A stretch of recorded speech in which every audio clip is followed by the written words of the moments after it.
ఓం శ్రీ సాయిరామ్. తగిన శాస్త్రి వి బాలకేశవులు, గిద్దలూరు. ఒక ఊరిలో విష్ణు శర్మ అనే ఒక బ్రాహ్మణుడు ఉండేవాడు. పేదరికంలో భార్య బిడ్డలను పోషించుకోలేక రాజుగారిని ఆశ్రయించి తన కష్టాలు తీర్చుకోవాలని సంకల్పించి ప్రయాణమయ్యాడు. ఆ దేశ రాజు మహేంద్రవర్మను కలిసి తన కష్టాలు విన్నవించుకున్నాడు. ఓయి విప్రోత్తమ, నీ ఉండే ఊరు చివర సాగులేని బంజరు భూమి నీకు ఇస్తున్నాను. దాన్ని సాగుబడిలోకి తెచ్చుకొని నీ భార్య బిడ్డను పోషించుకో అని భూమిని దానంగా ఇచ్చాడు. అప్పుడు విష్ణు శర్మ మహదానందంతో రాజు దగ్గర సెలవు తీసుకొని తన ఊరికి తిరిగి వచ్చాడు.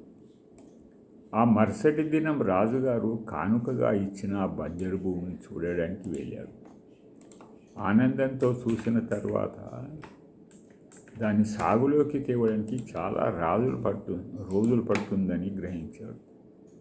విష్ణు శర్మ అంతవరకు అందులో ఉండే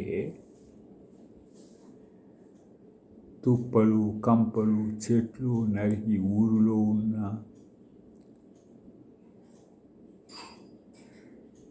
అమ్ముతుంటే కొంత సొమ్ము వస్తుందని భావించి ఒక పెద్ద చెట్టును ఎంచుకొని నరకడం ప్రారంభించాడు. అయితే ఆ చెట్టు మీద చాలా కాలంగా కొన్ని దెయ్యాలు నివసిస్తున్నాయి. తాము ప్రశాంతంగా నివసిస్తున్నట్లు ఆ చెట్టును నరుకుతున్న విష్ణు శర్మను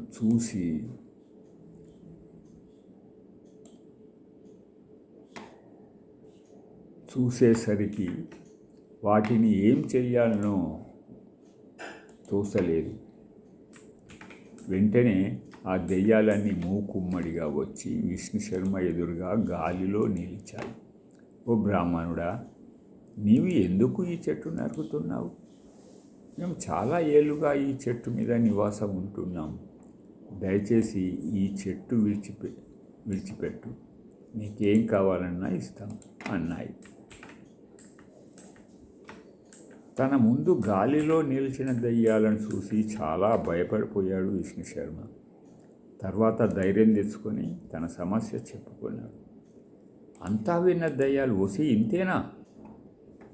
మీ కుటుంబానికి నెల సరిపడా బియ్యం వెచ్చాలు పంపే పూచి మాది. దానికి బదులుగా ఈ బంజరు భూమిని మాకు వదిలిపెట్టు అని ఒప్పందానికి అతన్ని ముందుంచాయి. ఆ దయ్యాలు ఆలోచించి విష్ణు శర్మకి ఇదేదో బాగానే ఉందనిపించింది. వెంటనే సరే అన్నాడు. అప్పటి నుండి ప్రతి నెల క్రమం తప్పకుండా ఆ దయ్యాలు విష్ణు శర్మ ఇంటికి బియ్యం వెచ్చాలు పంపనారంభించాయి. కష్టపడకుండా ఇంటికి కావలసిన సరుకులన్నీ వస్తుండేసరికి విష్ణు శర్మ కుటుంబం పేదరికాన్ని మర్చిపోయి ఆనందంగా కాలం గడపసాగాడు. ఇలా కొన్నాళ్ళు గడిచింది. బంజరు భూమిలో ఉంటున్న దయ్యాలను చూసేందుకు పొరుగురు నుండి ఒక చుట్టం దయ్యం వచ్చింది. ఆ వేళ 1వ తారీఖు కావడంతో దయ్యాలన్నీ కోలాహలంగా బియ్యం వెచ్చాలు విష్ణు శర్మ ఇంట్లో ఇచ్చేందుకు మూటలు కట్టి సిద్ధంగా ఉన్నాయి. ఈ తంతు అంతా చూస్తున్న చుట్టం దయ్యం విషయం ఏమిటని అడిగింది. దయ్యాలు తమకి విష్ణు శర్మకి జరిగిన ఒప్పందం గురించి చెప్పాయి. అసలు విషయం విన్న చుట్టం దయ్యం,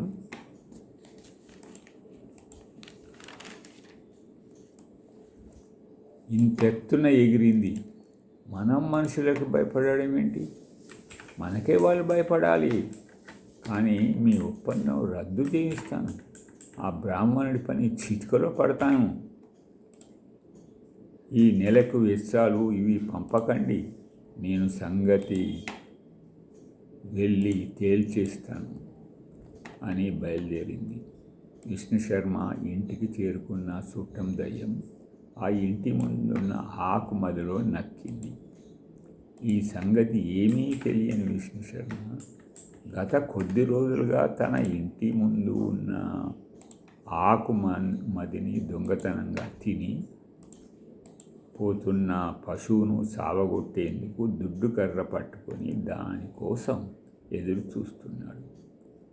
ఆకుమదిలో నక్కిన చుట్టం దయ్యం కదలికలు చూసి దొంగగొడ్డు వచ్చిందని భావించిన విష్ణు శర్మ, ఆగవే, ఈవేళ నీ పని ఆఖరు అంటూ చేతిలో ఉన్న దుడ్డు కర్ర వేశాడు. ఆ కర్ర వెళ్ళి చుట్టం దయ్యం నడుం మీద బలంగా తగిలింది. చచ్చాన్రా బాబోయ్ అంటూ అరుస్తూ ఆకు మధ్య నుండి బయటకు వచ్చింది చుట్టం దయ్యం.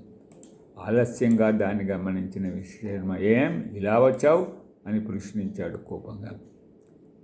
అతని దుడ్డు కర్ర దెబ్బతో అప్పటికే అడలిపోయిన చుట్టం దయ్యం, మరేం లేదు స్వామి, బియ్యం వెచ్చాలు అలాగే పంపాలా, బాగు చేసి పంపాలా అని మా వాళ్ళు కనుక్కురమ్మన్నారు అంది మూలుగుతూ.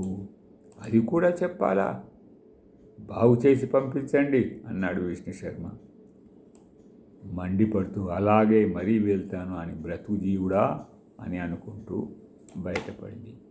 చుట్టం దయ్యం ఇప్పటి వరకు బియ్యం వెచ్చాలు పంపడం వరకే తన పని అయితే ఇప్పుడు బాగు చేసి పంపించడం అనే కొత్త పని పెట్టినందుకు ఆ దయ్యాలని కలిసి తీరా తీరుతూ చుట్టం దయ్యం మీద విరుచుకుపడ్డాయి.